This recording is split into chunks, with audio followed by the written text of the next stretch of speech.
رسوله الكريم أما بعد أعوذ بالله من الشيطان الرجيم بسم الله الرحمن الرحيم قل إن كنتم تحبون الله فاتبعوني يحببكم الله ويغفر لكم ذنوبكم والله غفور رحيم صدق الله العظيم মহান মাবুদের দরবারে শুকরিয়া আদায় করি আলহামদুলিল্লাহ। এত সুন্দর একটা মসবা, এত সুন্দর একটা বাগান সাজাইয়া 2000 সালের মে মাসে যিনি চলে গেলেন, এই বাগানের ফুলগুলি সুরভি ছড়াইতেছেন সারা বাংলার জমিনের বুকে। সুন্দর মন, সুন্দর হৃদয় নিয়ে আমি নগণ্য বান্দা আপনাদের সঙ্গে সাথী হইয়া দৌড়াইতেছি। এই ফাঁকে অনেকগুলি ফুল এই বাগান থেকে ঝরে গেল, যারা আর কোনোদিন দুনিয়াতে আসবে না। আশা করি হাসিনের ময়দানে তাদের সঙ্গে দেখা হবে। দিন যায় রাত যায়, এইভাবে করতে করতে কোনো একদিন জীবনে এমন একটা রাত নেমে আসবে, সেই রাতের কোনোদিন আর সকাল হবে না।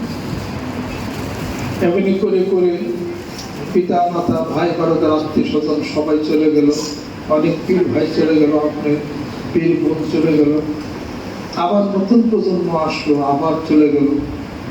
এইভাবে করতে করতে কোন একদিন পৃথিবী ধ্বংস হবে, হাসরের ময়দান প্রতিষ্ঠা হয়ে যাবে। জানি না লক্ষ লক্ষ মানুষের মধ্যে কে কাকে চিনবেন বা কে কাকে ডাক দিবেন, কার নাম বা কে থাকবে। আল্লাহ নবী সাল্লাল্লাহু আলাইহি সাল্লাম নিজে দিন কান্নাকাটি করতেছিলেন, বলতেছিলেন, হে আল্লাহ, যেদিন কিয়ামতের দিন ভাই ভাইকে চিনবে না, পিতা মাতার কোনো পরিচয় থাকবে না, ওই দিন আমি যেন আমার খাদিজাকে যেন হাতে না যায়, তাকে যেন আমি চিনতে পারি। আল্লাহ নবী সাল্লাল্লাহু আলাইহি ওয়াসাল্লাম নিজে এই কথা বলছেন। এক যুদ্ধের ময়দানে বাসর হয় না, যুদ্ধ হয়েছিল। তখন যখন হুকুম আসলো যুদ্ধের ময়দানে যাওয়ার জন্য, তখন তিনি গেলেন তার প্রিয়তম স্ত্রীর সাথে শেষ দেখাটা করার জন্য। স্ত্রী বলছিলেন যে একটিবার আপনি বারান্দা থেকে চলে যাবেন, দেখা না করে ঘরে আসেন, একটু দেখা করে যান। আমি আপনাকে কোনো প্রেম নিবেদন করব না, আপনাকে কোনো বিরক্ত করব না। একদিন বিবাহ হলো, ভালো মতো আমি আপনাকে চিনিও না, দেখিও না, আপনি ঘরে আসেন, আমি আপনাকে প্রাণ ভরে একবার একটা নজর আমি দেখি যাই, যাতে হাসরের ময়দানে লক্ষ লক্ষ মানুষের মধ্যে আমি যেন আমার স্বামীকে চিনতে পারি। বিদায় হয়ে গেলেন ওই যুদ্ধে, যেখানে তিনি শাহাদাত বরণ করেন। কাজে চেনাচেনের ব্যাপারটা সাংঘাতিক। চিনতে তো হবে আমাকে। আপনাকে যদি আমি নাই চিনি দুনিয়াতে, হাসরের ময়দানে আমি কেমনি করে চিনি? দুনিয়াতে তো চেনার দরকার আছে এবং প্রয়োজন আছে।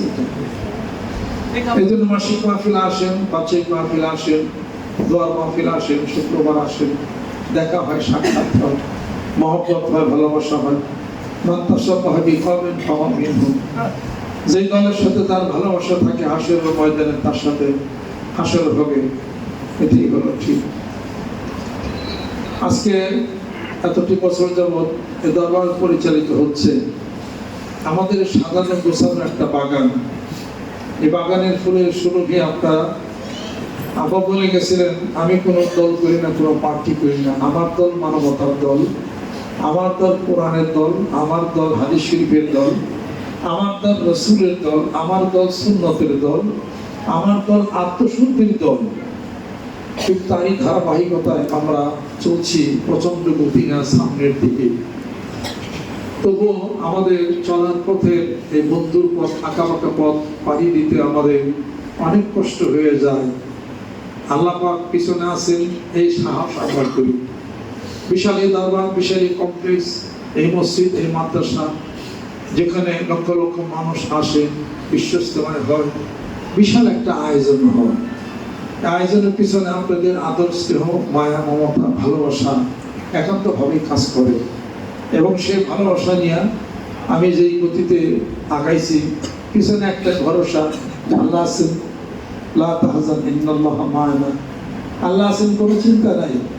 এবং সাথে আপনাদের আন্তরিক সহযোগিতা, আপনাদের ভালোবাসা আছে।